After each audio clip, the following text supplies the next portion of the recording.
Bismillahirrahmanirrahim. L'islam a mis en garde ses fidèles contre le danger de la langue et a démontré ses dégâts tout en incitant soit à utiliser sa langue dans le bien, soit à se taire. Le prophète sallallahu alayhi wa sallam a informé son compagnon Mu'adh ibn Jabal radiyallahu anhu que tout repose sur le fait de tenir sa langue. Mu'adh lui demanda: serons-nous jugés sur ce que l'on dit, ô messager d'Allah? Le prophète sallallahu alayhi wa sallam lui répondit: que ta mère te perde, ô Mu'adh.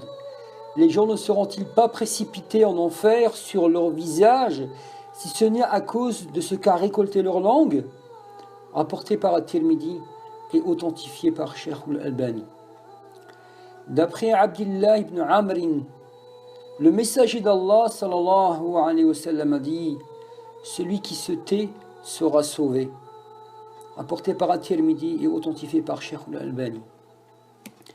Les dégâts de la langue précipitent les gens en enfer, tout comme la préservation de la langue de toute mauvaise parole est un moyen d'accéder au paradis.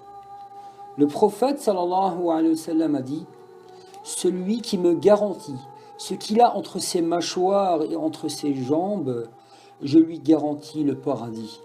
Rapporté par Al-Bukhari.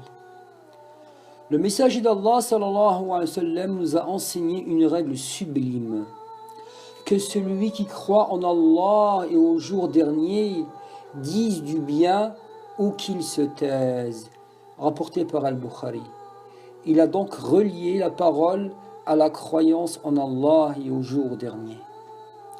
Le musulman doit dire du bien et il en sera récompensé, ou ne pas dire de mal et de futilité et en sortira alors indemne. Le bien englobe l'évocation d'Allah, le conseil, l'appel au bien et la mise en garde contre le mal.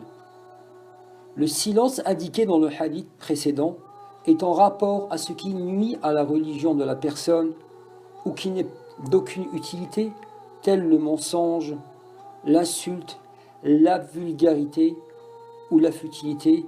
Wassalamu alaykum wa rahmatullah.